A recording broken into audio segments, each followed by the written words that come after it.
자, 첫 번째 썰 한번 가보도록 하겠습니다. 댓글 컨텐츠고 영상 제목, 앞으로 이런 척하면 안 되는 이유 라는 영상에 달린 댓글입니다. 제가 누누이 말씀드리는데, 여러분들 내가 돈 좀 번다고, 내가 좀 보통 사람 수준에선 좀 낫다고, 우리 집 잘 산다고 어디 가서 자랑하시면 안 됩니다. 뭐 자랑할 분도 많이 없겠지만, 보통 근데 남자들이 그게 있어요. 뭐냐면 자기가 좀 잘났다 싶으면 남자들 뽐내고 싶고 뭐 그런 게 있는데, 겸손하셔야 돼. 앞으로 여자분도 겸손하셔야 됩니다. 남자 여자나 어디 가서 내가 좀 돈 좀 쓴다고 또래들보다 낫다고 이렇게 좀 우쭐대면 안 됩니다. 좀 몸살려야 됩니다. 미리 몸살이시기 바랄게요. 이런 얘기하면 이해 안 되는 분도 있습니다. 아니 왜 그래야 되죠? 아니 제가 잘난 건데, 제가 돈 많이 버는 건데 왜 이런 걸 왜 숨기고 당당하게 얘기하면 안 됩니까? 라고 얘기하는 사람도 있는데, 앞으로 대한민국이 굉장히 갑박해질 거예요. 제 생각인데.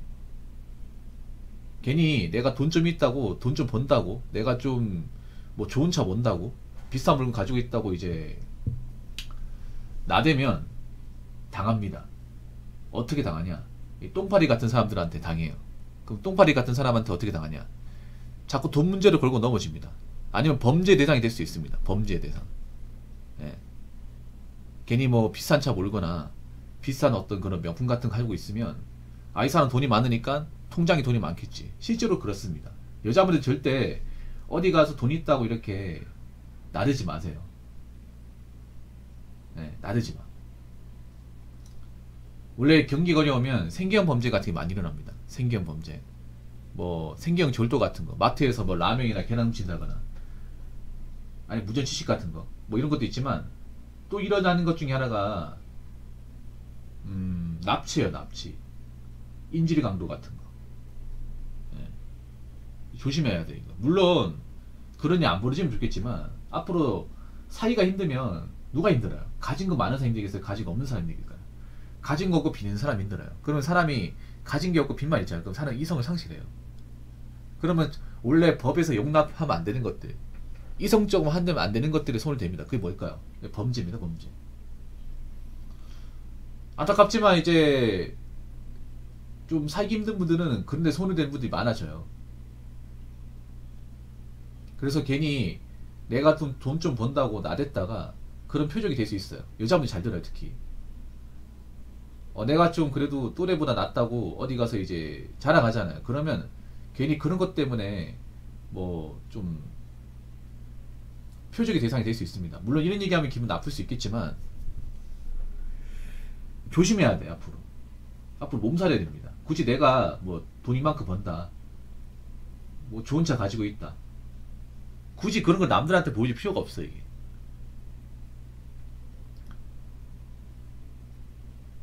진짜로 요즘에는 좀 프라이버시 같은 거 신경 써야 됩니다.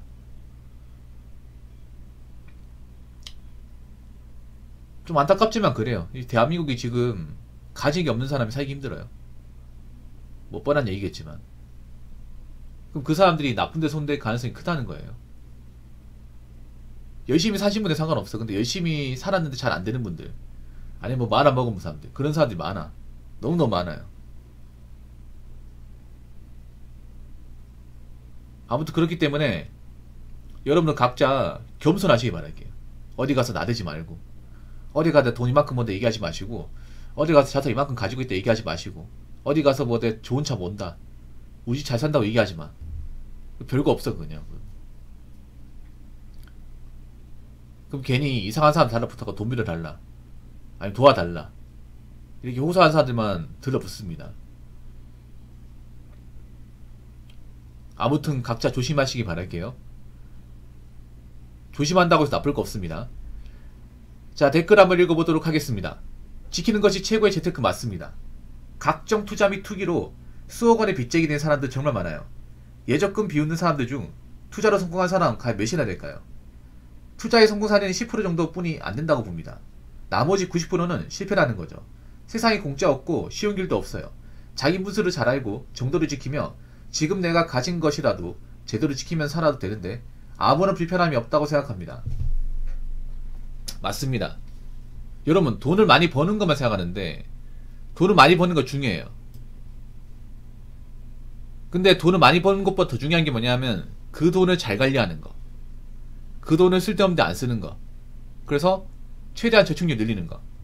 그리고 돈 관리를 잘하는 것보다 중요한 거는 이 돈을 잃어먹지 않는 거. 손해보지 않는 거. 뺏기지 않는 거. 쉽게 말해 지키는 거. 이게 가장 중요합니다. 근데 사람들이 이걸 못 지켜요. 돈을 많이 번다고 해서 무조건 다 지키는 게 아니야. 생각보다 돈 낭비도 많이 하고 누구한테 돈 빌려주고 못 받는 사람도 많아요. 그래서 내가 순수하게 번 돈을 누구한테 뺏기지 않고 이용당하지 않고 잘 지키는 거 정말 중요합니다. 각종 투자 및 투기로 수억 원의 빚쟁이 된 사람 정말 많아요. 네, 많습니다. 굉장히 많아. 여러분 도처에 깔려있어. 사실 이런 사람들 죄송하지만 곁에 두면 안됩니다. 여자분들 특히 뭐 남친 이런 사람 있으면 안 만나시는 게 좋아요. 네. 왜냐하면 이런 빚쟁이가 된 사람들 중에 뭐 열심히 살아가지고 빚을 갚는 사람도 있겠지만 좀 죄송한 얘기지만 그런 사람은 소수입니다. 극소수. 저렇게 투자 같은 날려먹은 사람들은 웬만해선 제의가 안됩니다. 다시 딛고 못 일어납니다. 왜냐 이 수억 원의 빚쟁이나 이제 수억 원의 빚을 벌어본 적이 없어. 모아본 적도 없고 이만큼 일해본 적도 없어요. 근데 이걸 갚으려고 하니까 되겠습니까? 애초에 갚을 생각이 없습니다. 갚을 생각이 없으니까 뭐 개인회생 같은 거 받으려고 하는 거고 갚을 생각이 없으니까 어떻게 돈 있으면 또 하려고 하는 겁니다. 투자 같은 거. 죄송한데 이런 사람들은 웬만하면 구제 안됩니다. 자력갱생 안됩니다. 그래서 주변에 이런 사람도 있으면 멀리하는 게 좋아요. 보통 이런 케이스는 여자보다 남자가 대다수입니다. 그래서 여자분들 특히 뭐 주변에 이런 사람 있으면 멀리하세요. 이거 사람 극복 안됩니다. 그 빚진 게 있으면 누구한테 피해주지 마요. 누구한테 자꾸 손 벌리지 마. 자기들이 극복해요. 자기들이 스스로 투자한 거잖아. 빚내서 한 거잖아요. 왜 투자할 때는 뻔뻔하게 나대다가 다 잃어먹으니까 그때 가서 도와달라는 거야. 이미 남을 도와준 적 있어요? 도와준 적 없잖아요. 도와줘도 잘못되면 어떡하라고. 여러분 도와주면 안 돼. 그냥 알아서 꼬꾸라지는 갚든 알아서 극복해 놔둬야 됩니다. 예적금 비우는 사람들 중 투자로 성공한 사람 가수 몇이나 될까요? 없습니다. 거의 없습니다. 여러분 한창 이제 2020년, 2021년 그때 이제 비트 열풍 일어날 때 그때 좀 비트코인으로 재미 좀 봤던 사람들이 예적금 한 사람 비웃었어요. 뭐 비웃을만 합니다. 그때 당시 이제 예적금 금리가 정말 말도 안 되게 낮았거든요. 그때 뭐 높아봐야 2점대 초반이었어. 그래서 대출금리도 낮아가지고 그때 이제 연끌도 많이 했단 말이에요. 금리가 낮아가지고. 그래서 그때 비투 해가지고 좀 나름 이득 봤다는 사람들이 은행에 예적금 하는 사람 그냥 한심하게 봤습니다. 에라이 모자라 인간아. 그러니까 네가 부자가 못 되는 거야. 이 돈 벌어가지고 어떻게 나중에 돈을 굴리냐. 나 봐라. 나 이 비트코인 종목에 투자하니까 이만큼 벌었지 않냐. 이래서 은행에 적금 넣는 애들은 안 돼. 이런 식으로 좀 비아냥대고 무시했습니다. 저도 무시 당했습니다. 근데 그분들 한 명도 안 들어옵니다. 그 당시에 좀 자기가 투자해서 재미 봤던 사람들 안 들어와. 어디 가신 겁니까? 아니 그때 분명히 기억나는데 그때 뭐 은행에 적금 넣으면서 한심하게 봤던 사람들 기억나거든요. 그분들 왜 안 들어오죠?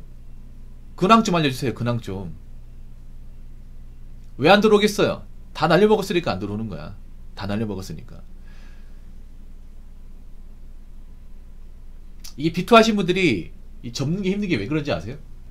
왜 힘드냐 하면 초심자의 행운이라고 아시죠? 초심자의 행운. 그러니까 처음 투자할 때 나름 이득을 보다 보니까 자기가 재능이 있다고 생각하는 거야. 착각하는 거죠. 그러니까 처음 할 때 보면 비투에서 날려먹은 사람들 공통점이 뭐냐면 초반에는 다 수익을 봤어요. 수익을 아무 상관없어. 처음부터 만약에 손해봤으면 안 해. 아 나하고는 이게 안 맞는가 보다. 적성이 안 맞나 보다.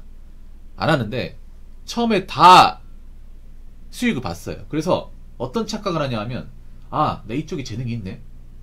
일하는 거 버리기 낫겠는데? 그래서 여기다 몰빵을 해버려요. 몰빵을 했다가 날려먹는 거야. 그러면 아 내가 지금 큰 손해를 받고 내가 좀 잘못된 생각을 했구나. 하면 안 되겠다 싶어서 접어야 되거든요.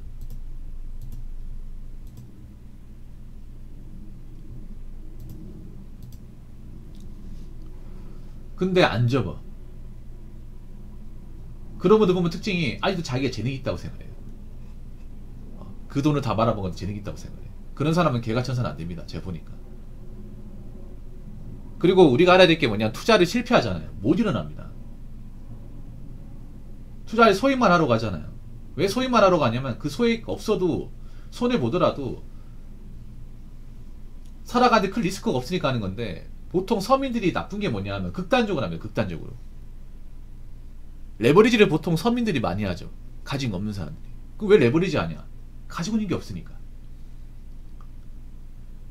부자들은 가지고 있는 게 많으니까 그 가지고 있는 거 다 안 투자 안 해도, 얼마 정도 안 투자해도 워낙에 가지고 있는 파이가 많으니까 이득을 많이 보는데, 애초에 개미들, 서민들은 벌어놓은 것도 없고 뭐하는 것도 없으니까 그거 가지고 투자해봤자 얼마 안 되거든. 예를 들어 뭐 이런 거지. 부자들은 뭐 5억 투자해서 5억 다 날려먹어도 이미 뭐 100억대 재산이 있으니까 그 돈 날리면 상관없다는 마인드예요. 뭐 이득 보면 괜찮고 손해보더라도 뭐 어차피 그 돈 뭐 없어도 사니까. 근데 서민들은 지금 투자한 돈이 없으면 안 되는 돈이야. 전재산이야 대부분. 그래서 오리집밖에 없어요. 소액 가지고 해도 뭐 퍼센티지 올라서 이제 재미를 봐도 얼마 안 되니까. 그래서 어떻게 돼요? 아, 이 돈 가지고 언제 부자 되냐? 이거 가지고는 뭐 계란의 바위치기인데. 그래서 최대한 빚 땡겨가지고 해보자. 그래야 이득을 많이 보잖아. 그래서 극단적인 스탠스를 취하죠. 그러다가 날려먹으면 못 일어나고. 그거 자체가 위험한 거죠. 도박이죠, 도박. 극단적으로. 대부분 보면 가진 거 없는 사람들 극단적으로 해. 한 번에 바꿔보려고. 한 번에 바꿔보려고 하다 한 번 뒤집히죠. 그래서 우리는 알아야 되는 게 뭐냐, 보통 사람들은 투자로 날려먹으면 못 일어납니다. 여러분 한번 생각해봐. 지금 비트에 가지고 날려먹은 사람들, 그거 딛고 일어나는 사람들 얼마나 있는지. 없잖아 여러분. 없다니까요. 여러분 돈을 모으는 것도 힘들지만 빚 갚는 거 더 힘들어. 애초에 돈을 모아본 적도 많이 없는 사람들이야. 그 억대의 빚을 진 사람들, 억대의 자산도 만들어 본 적이 없는 사람 대만이. 근데 빚을 어떻게 갚아요? 빚 갚는 건 더 힘든데. 이거 은행 금리가 셉니까? 아니면 대출 금리가 세요? 대출 금리가 훨씬 더 세잖아. 애초에 그 돈을 굴려본 적도 없어. 이런 빚 갚는 게 얼마나 힘든데. 빚 갚으려면 정말 일만 해야 되고, 내 돈 벌어도 내 돈 다운도 못 쓰게 되고, 그리고 하고 싶은 거 참아야 되고. 다른 칩받기 마냥 계속 일만 해야 되는데 그거 참을 수 있겠냐고.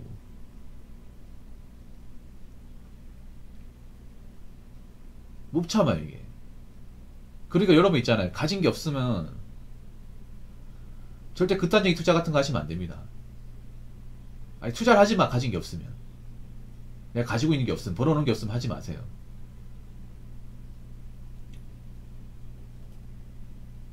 그리고 보통 사람들은 한번 자빠지면 못 일어납니다.